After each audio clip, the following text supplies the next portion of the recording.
नमस्कार दोस्तों, मैं राघवेंद्र सोलंकी तक्षशिला बुंदेलखंड में आपका स्वागत करता हूं। आज आपको पढ़ाया जाएगा इतिहास। इतिहास में आपके कुछ चैप्टर पढ़ा दिए गए हैं, जैसे वैदिक काल हो गया, उत्तर वैदिक काल हो गया। इसके बाद आज आपकी शुरुआत होगी पहले वंश से, जहां से भारत में आपके इतिहास में पहला वंश शुरू हुआ था। तो वहां से आपकी आज इतिहास शुरू की जाएगी। तो पहला वंश माना जाता है आपका मगध साम्राज्य से। ठीक है, जो मगध साम्राज्य था वहाँ से आपका पहला वंश माना जाता है। वहाँ से राजाओं की स्थापना हुई थी या राज्य की स्थापना हुई थी। इसके पहले आपके वैदिक काल थे, तो वहाँ पर कभी कबीला या अर्थव्यवस्था थी, या इतने राज कर नहीं दे पाते थे जनता, भरण पोषण अर्थव्यवस्था थी आपकी वैदिक काल में। लेकिन यहाँ पर एक राज्य का निर्माण हो चुका था, और राज्य का निर्माण होने के साथ साथ यहाँ पर जनता खाने पीने लगी थी, या सरकार को टैक्स देने लगी थी, या जो वहाँ के राजा थे या शासक थे उनको एक रूप में, आय के रूप में उनको कर दिया जाता था। मतलब वहाँ की राज्य का निर्माण जब होता है जब वहाँ की जनता रुपया हो जाए जनता के पास, या ज़्यादा समृद्ध हो जाए जनता, तो वहाँ पर राज्य का निर्माण हो जाता है। तो देखिए, तो मगध साम्राज्य की स्थापना हुई। इसके संस्थापक थे कौन थे? इसके संस्थापक थे आपके बृहद्रथ। ठीक है, बृहद्रथ थे इनके संस्थापक मगध साम्राज्य के। ठीक है, फिर इसके बाद आते हैं मगध साम्राज्य के बाद आते हैं आपके बिंबिसार। ठीक है, बिंबिसार आते हैं। बिंबिसार हैं जो लगभग 545 ईसा पूर्व में हर्यक वंश की स्थापना करते हैं। मगध साम्राज्य आपका महाभारत के काल के समकालीन माना जाता है। इसके बाद 545 ईसा पूर्व में पहले मगध साम्राज्य चला, और उसके बाद बिंबिसार ने हर्यक वंश की स्थापना की 545 ईस्वी में। हर्यक वंश या हर्यक वंश की स्थापना की। ठीक है, अगर आपसे कोई पूछे कि हर्यक वंश के संस्थापक कौन है, तो बिंबिसार। ठीक है, इन्होंने अपने राज्य विस्तार के लिए कई राजाओं से दोस्ती की, कई राजाओं से रिश्तेदारी की, और कई राजाओं से रिश्तेदारी इतनी बढ़ा ली कि उनसे विवाह किया, उनकी पुत्रियों से, उनकी बहनों से विवाह किया, और कई राजाओं से मित्रता की अपने राज्य के विस्तार के लिए। तो आइए देखते हैं, बिंबिसार की 3 शादियां की थी अपने राज्य के विस्तार के लिए। ठीक है, तो इनने पहली शादी की थी कौशल नरेश, फिर सेनजित की बहन थी उनकी महाकौशला। ठीक है, महाकौशला से शादी की थी। किससे की थी? कौशल नरेश फिर सेनजित की बहन महाकौशला से, अपने राज्य के विस्तार के लिए। ठीक है, इसके बाद उन्होंने की थी वैशाली के चेतक। ठीक है, चेतक नहीं है, चेटक है। ठीक है, चेटक वंश के राजा थे। उनकी पुत्री थी कौन थी? चिल्ला। ठीक है, चिल्ला से विवाह किया था। और इसके बाद थे मध्य, जो अपना मध्य प्रांत या जो वर्तमान में पंजाब प्रांत पड़ता है, तो वो इसीलिए पड़ता है पंजाब के आसपास अभी वर्तमान में प्रांत पड़ता है। वहां की राजकुमारी थी कौन थी? क्षेमा। ठीक है, राजकुमारी क्षेमा से विवाह किया था। ठीक है, क्षेमा से। तो अब इन्होंने अपने राज्य के विस्तार के लिए बहुत सारे रिश्ते बनाए या विवाह किया, धन लिया, तो अपने राज्य का विस्तार करने के लिए। ठीक है, इसके बाद इनके दरबार में एक कवि रहते थे, जीवक। कवि नहीं, चिकित्सक थे, कवि थे, और इनके सलाहकार थे। ठीक है, और इनको चिकित्सक माना जाता था। ठीक है जी, इनके दरबारी चिकित्सक थे,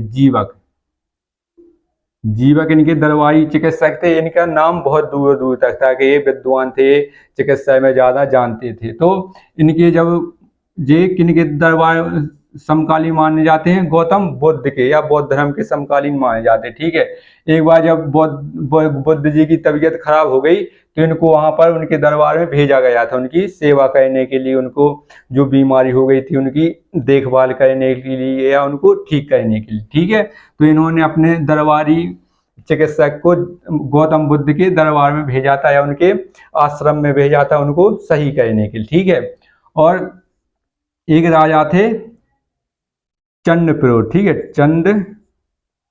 प्रोड, इनको क्या हुआ, पांडु रोग हो गया था। तो इन्होंने इनके दरबार में भी जीवक को भेजा था इनका पांडु रोग मिटाने के लिए या पांडु रोग को खत्म करने के लिए। पांडु रोग क्या होता है, जैसे वर्तमान में रक्त कलपता होती है, रक्त कलपता मतलब खून की कमी हो जाती है। ये अभी ज्यादातर लड़कियों में या स्त्रियों में देखने को ज्यादा मिलता है रक्त कलपता, ठीक है। तो इनको रक्त कलपता उसको कहते हैं पांडु रोग, ठीक है। पांडु रोग किसको हो गया था, चंद्रपुर राजा थे तो इनको हो गया था। तो जीवक को इन्होंने इनका रोग मिटाने के लिए इनके दरबार में पहुंचाया, ठीक है। बहुत ही जाने माने चिकित्सक थे आपके जीवक, इनके दरबार में, बिंदुसार के दरबार में रहते थे। इसके बाद इनकी हत्या इनके पुत्र अजातशत्रु ने कह दी थी, ठीक है।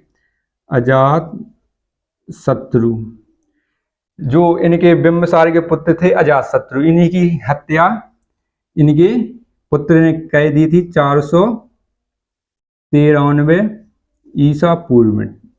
493 ईसा पूर्व में इनकी हत्या कह दी और खुद उसके बाद अपने शासन पर बैठा या राजगद्दी पर बैठा। इसके बाद मगध का साम्राज्य इसने अजातशत्रु ने अपने हाथों में ले लिया और अपने पिताजी की हत्या कर दी, ठीक है। और इसने हमला किया वैशाली पर, वैशाली पर हमला किया। प्रसेनजित उनके वहाँ के राजा थे, इन्होंने उनकी बहन से महाकौशला से शादी की थी हमला करके। इसके बाद वैशाली के नरेश प्रसेनजित की पुत्री से हमला करके शादी करेगा। तो इनकी पुत्री का नाम था बजरा, ठीक है।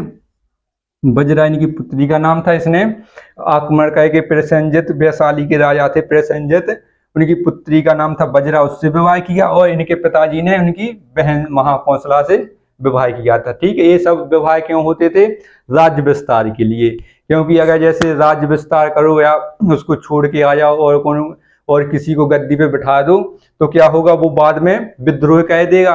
अगर उससे रिश्तेदारी बना लो तो वो विद्रोह नहीं कर पाएगा या वो नीचा दब जाएगा कि इनसे अब हमारे संबंध हो गए हैं रिश्तेदारी के, तो क्या है वो ज्यादा विद्रोह नहीं कर पाएगा और आपके राज्य का विस्तार हो जाएगा। इसलिए पुराने राजा ज्यादातर शादियां करते थे या मित्र बनाते थे या शादियां कहते थे, करवाते थे, जिससे राज्य का विस्तार हो सके।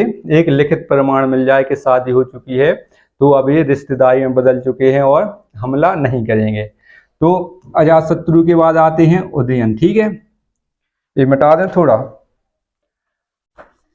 अजातशत्रु के बाद आते हैं आपके, अजातशत्रु के दरबार में, ये आपको ध्यान रखना है, अजातशत्रु के दरबार में इनके सलाहकार कवि यही वे सेनापति थे। कौन थे, बस्कार, ठीक है। बस्कार या वर्षकार, इन्हीं की वजह से वैशाली पर इन्होंने विजय प्राप्त की थी। फिर क्या हुआ, अजातशत्रु की हत्या, इसके पुत्र जो अजातशत्रु के पुत्र थे उदयन या उदयन कहा जाता था। तो 461 ईस्वी में, ईसा पूर्व में, 61 ईस्वी नहीं ईसा पूर्व में उदयन ने अजातशत्रु की अपने पुत्र की हत्या कर दी और शासन पर कौन बैठा, अजातशत्रु। अजातशत्रु ने ही पाटलिपुत्र नगर बसाया। पाटलिपुत्र नगर बसाया किसने, अजातशत्रु ने। ये कहाँ मिलता, वायु पुराण, ठीक है। कहाँ पर मिलता है इसका प्रमाण के पाटलिपुत्र नगर किसने बसाया, उदयन ने, वायु पुराण में मिलता है और गार्गी संहिता में, ठीक है। गार्गी संहिता में एक प्रमाण मिलता है कि जो उदयन था राजा, उसने पाटलिपुत्र नगर की स्थापना की थी, ठीक है। इसके बाद आते हैं आपके, इनका अंतिम शासक हो जाएगा किसका, हर्यक वंश का। हर्यक वंश का अंतिम शासक था नागदशक, ठीक है। नागदशक अंतिम शासक था और इसकी हत्या 412 ईस्वी में ईसा पूर्व में कह दी गई थी। इसके बाद शिशुनाग राजा बना था, तो शिशुनाग ने अपने नए वंश की स्थापना की थी, शिशुनाग वंश की, ठीक है। ये आपको ध्यान रखना है। इसमें हर्यक वंश में 4 राजा थे। पहले थे आपके बिंबिसार, इसके बाद अजातशत्रु, अजातशत्रु के बाद थे उदयन या उदयन, ठीक है।